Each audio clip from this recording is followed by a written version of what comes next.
Have you ever caught yourself daydreaming about one more beautiful trip? Maybe walking along a quiet beach, visiting a place you've always wanted to see, or finally taking that cruise you've been putting off for years. If you're anything like many women I speak with, travel still feels like a reward you've earned. After decades of raising families, caring for others, and working hard, the idea of seeing the world can feel more meaningful than ever. But here's something that doesn't get talked about enough, especially in a gentle, honest way. Travel after 70 is not the same as it used to be. And that doesn't mean you can't travel. It simply means your body, your energy, and even your safety need to be considered in a very different way. Because what used to feel exciting and effortless can quietly become exhausting, unpredictable, and in some cases, even dangerous. I've seen this happen more times than I can count. A woman plans a beautiful trip she's dreamed about for years. Everything looks perfect on paper. But once she's there, things don't feel the way she expected. Her body reacts differently. She gets tired faster. Small issues become big ones. And instead of coming home feeling refreshed, she comes home feeling drained, or worse, dealing with something that could have been avoided. So in this conversation, I want to gently walk you through some of the most important risks that many women over 70 don't fully realize until they experience them firsthand. Not to scare you, but to help you stay safe, confident, and in control of your choices. Let's begin with something that, honestly, is the most serious of all. One of the biggest changes that happens as we age is how unpredictable our health can become. You may feel perfectly fine at home. You know your routine, your doctor, your medications. You know how your body responds to certain situations. But travel takes you out of that comfort zone. Suddenly, you're in a different environment. Different climate. Different food. Different altitude. Different pace. And your body notices all of it. Even something as simple as a long flight can place a surprising amount of stress on your system. Sitting for hours without moving can slow circulation. For some women, this increases the risk of blood clots in the legs. You may have heard of this before, but what many don't realize is how quickly it can become serious if not addressed. Then there's dehydration. Airplanes are incredibly dry environments. If you're not actively drinking water, your body can become dehydrated without you even noticing. And dehydration doesn't just make you feel tired. It can lead to dizziness, confusion, and even strain on your heart. And if you already manage conditions like high blood pressure, heart disease, or breathing issues, travel can quietly amplify those challenges. I remember hearing about a woman named Margaret. She was 73, very active, and felt confident about taking a long-awaited cruise. She had traveled before, so she didn't think much about it. But a few days into the trip, she began feeling a tightness in her chest. At first, she brushed it off as fatigue. Maybe just a little overexertion. But the discomfort didn't go away. The ship's medical team did what they could, but they didn't have the same resources as a hospital. And because they were far from shore, getting proper treatment took time. Time that matters more than we often realize. Thankfully, she recovered. But she later said something that stayed with me. She said, "I didn't think something like that could happen to me while I was on vacation." And that's exactly the point. At home, help is familiar and nearby. When you travel, especially far from home, even a small health issue can become complicated very quickly. And there's another layer to this that many women don't think about until it's too late. Medical care away from home is not always simple, and it's often not covered the way you expect. Many standard health insurance plans don't fully cover treatment in another state, and especially not in another country. That means if something happens, you could be facing large medical bills on top of the stress of the situation itself. This is why, before any trip, it becomes so important to have an honest conversation with your doctor. Not just a quick checkup, but a real discussion. Ask questions like, is my heart strong enough for long travel days? How will my medications react to time changes? Are there any warning signs I should watch for while I'm away? And just as importantly, make sure you bring everything your body depends on. Enough medication. A list of your conditions. Emergency contacts. Because when your health is stable, your trip has a much better chance of being enjoyable. Now, there's another risk that often gets overlooked because it doesn't feel as dramatic, but it can be just as disruptive. And that is the increased exposure to infections and food-related illnesses. When you travel, you're suddenly surrounded by thousands of people in close spaces. Airports, airplanes, buses, restaurants. People from all over the world, carrying different bacteria and viruses that your body may not be used to. When you were younger, your immune system could bounce back quickly from a cold or a stomach bug. But after 70, your immune system naturally becomes more delicate. It takes longer to fight off infections. And when you do get sick, it can hit harder and last longer. Even something as simple as a mild flu can turn into a serious situation. Airplanes, for example, may look clean, but they are shared spaces. You're sitting close to others, breathing the same recycled air for hours. And it only takes one person nearby who isn't feeling well to expose you to something your body hasn't encountered before. Then there's food and water. Trying new foods is one of the joys of travel. But your digestive system may not respond the same way it once did. Different ingredients, unfamiliar preparation methods, or even water that your body isn't used to can cause significant discomfort. I've heard from women who said their entire trip was overshadowed by stomach issues that started with one meal. Just one. And what might have been a quick inconvenience years ago turned into days of weakness, dehydration, and recovery.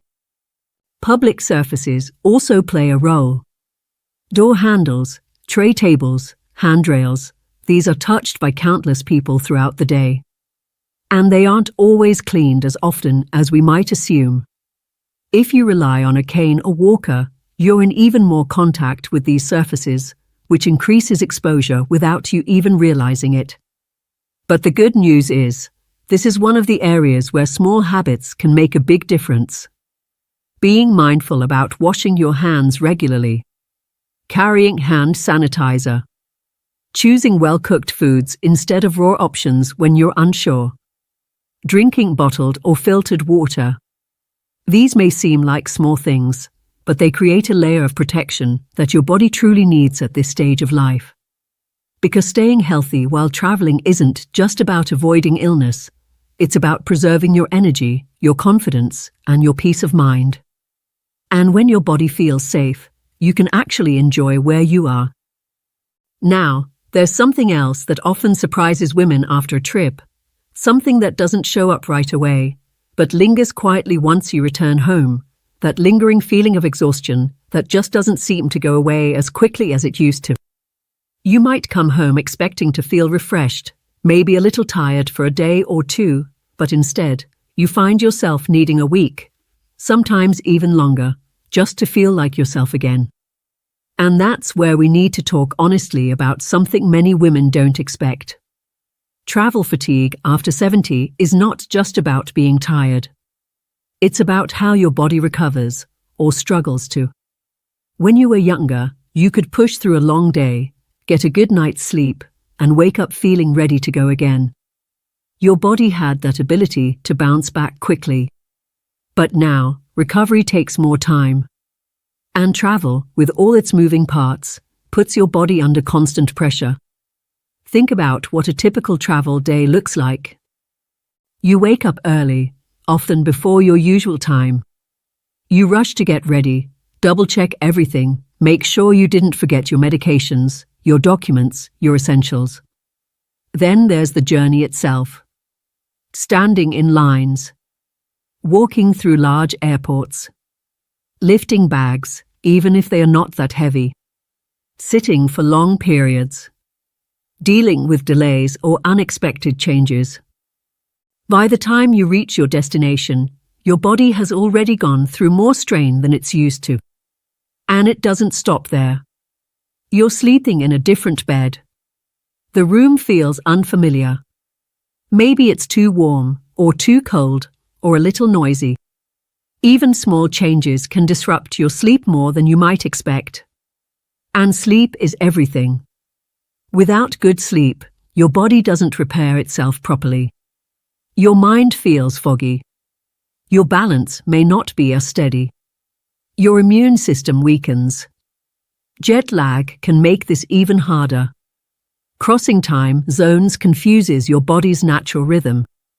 You may feel wide awake at night and exhausted during the day.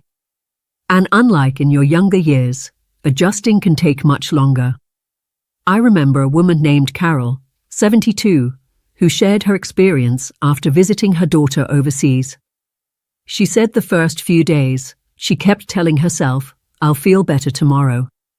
But tomorrow kept coming, and she still felt drained. She struggled to keep up with simple outings. Walking a few blocks felt like a challenge. She needed frequent breaks, and even then, she never quite felt fully present. By the time her body started adjusting, it was almost time to leave. And when she got home, instead of feeling fulfilled, she felt worn down. It took her nearly 2 weeks to regain her usual energy. What stayed with me was what she said at the end. She said, "I wish I had slowed down and planned differently. I thought I could do everything like I used to." And that's something so many women relate to. We carry this quiet expectation that we should still be able to do what we've always done. That we shouldn't have to change. But the truth is, adjusting doesn't mean giving up.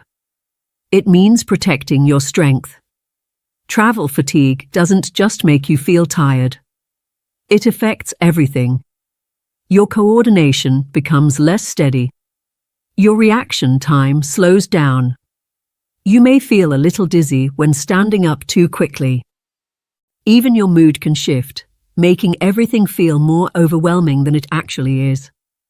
And that leads us into another risk that often comes quietly, but can have serious consequences. The increased risk of falls and injuries. This is something no one likes to think about. But it's one of the most important realities to understand. As we age, our balance naturally changes. Our reflexes aren't as quick. Our bones may not be as strong as they once were. At home, you know your space. You know where things are. You move with confidence because everything is familiar. But when you travel, everything changes. The floors may be uneven. Lighting may be dim in certain areas. Steps may be higher or lower than you expect. Streets may be cobblestoned or slippery. Even something as simple as stepping off a curb can feel different when you're tired, distracted, or in an unfamiliar place. And when your body is already dealing with fatigue, your risk increases even more. I remember hearing about a woman named Linda, who had always been active and independent. At 78, she felt strong enough to take a trip she had dreamed about for years. She was walking through a beautiful old town, taking in the sights, enjoying the moment. But the streets were uneven and the lighting was low as evening approached. She missed a step. Just one. And that one moment changed everything. She fell and fractured her hip. Her trip ended immediately. Instead of bringing home memories of joy, she faced surgery, months of recovery, and a long period of limited mobility. And what's heartbreaking is that she said afterward, "I didn't think something like that could happen to me." Again, that same quiet assumption. But here's the thing. Falls while traveling are not just about the fall itself. It's about where you are when it happens. You may not have immediate access to the care you trust. You may not have someone nearby who knows your medical history. The environment may not be equipped to support your recovery the way your home environment would. And injuries after 70 can take much longer to heal. What might have been a minor setback years ago can become something that affects your independence. But there are ways to protect yourself. Choosing destinations that are easier to navigate. Paying attention to your surroundings. Wearing shoes that truly support your balance, not just something that looks nice. Giving yourself permission to move at your own pace, even if others around you are moving faster. And most importantly, listening to your body. If you feel tired, rest. If something doesn't feel safe, don't push through it. Because your safety matters more than any itinerary. And as we continue this conversation, there's one more area that often surprises women, not because it's hidden, but because it's easy to overlook until it becomes very real in a way that can stay with you long after the trip is over. And that is the financial side of travel. It's not something most women think about first when planning a trip. You're choosing destinations, looking at photos, imagining the experience. You're thinking about comfort, maybe even treating yourself a little. But what often goes unnoticed are the hidden financial risks that can appear when something doesn't go as planned. Because after 70, travel isn't just about the ticket price or the hotel stay. It's about what happens if something goes wrong. Let's say you've planned a beautiful trip months in advance. You've picked the perfect time, maybe aligned it with good weather or a special occasion. You've paid deposits, booked flights, reserved your room. And then, a week before the trip, something changes. Maybe your health shifts. Maybe you feel weaker than expected. Maybe your doctor advises against traveling. At that point, many women are faced with a difficult choice. Do you go anyway, hoping everything will be fine, or do you cancel and risk losing the money you've already spent? What surprises many people is how strict cancellation policies can be. Airlines, hotels, and tour companies often don't offer full refunds for last-minute changes. And without the right travel insurance, that money may simply be gone. I remember a woman named Helen, 71, who had planned a trip with her sister. It was something they had talked about for years. Just days before departure, Helen developed a sudden health issue. Nothing dramatic at first, but enough that her doctor strongly advised her not to travel. She was disappointed, of course, but what made it harder was realizing she couldn't recover most of the money she had already paid. She told me later, "It felt like I was being punished for listening to my body." And that's a feeling no one should have to experience. But it's also something that can be prevented with the right preparation. Travel insurance may not feel exciting when you're booking a trip, but it becomes incredibly valuable when life doesn't follow your plans. A good policy can cover cancellations, medical emergencies, and even situations where you need to return home early. And speaking of medical emergencies, this is where the financial risk can become even more serious. If you need medical care while traveling, especially in another country, the cost can be much higher than expected. Even a short hospital visit can lead to bills in the thousands. More complex care, like surgery or emergency transport, can cost tens of thousands of dollars. And without proper coverage, those costs fall entirely on you. There have been cases where travelers needed to be transported by air ambulance to reach proper medical care. It's something most people never imagine needing, but when it happens, it can be one of the most expensive services in healthcare. This is why it's so important to understand exactly what your insurance does and does not cover before you leave home. Not assuming, but knowing. Now, there's another financial risk that doesn't come from illness or cancellation. It comes from other people. Scams and fraud are more common than many realize, and unfortunately, older travelers are often targeted. Not because they are careless, but because they are seen as more trusting. It can be something small, like being overcharged for a taxi or a meal, or something more serious, like fraudulent bookings or stolen card information. I heard about a woman named Grace who booked what she thought was a charming seaside hotel online. The photos looked beautiful. The reviews seemed convincing. But when she arrived, there was no hotel. The address led to an empty building. Her money was gone, and she was left in an unfamiliar place, trying to figure out what to do next. In that moment, what should have been a joyful arrival turned into stress, confusion, and fear. And these situations don't just affect your finances. They affect your sense of safety. But again, there are ways to protect yourself. Booking through trusted, well-known platforms. Being cautious of deals that seem too good to be true. Keeping your personal and financial information secure. Taking small steps that create a layer of protection around you. Because peace of mind is just as important as the trip itself. And when you look at all of these pieces together, your health, your energy, your safety, your finances, something becomes very clear.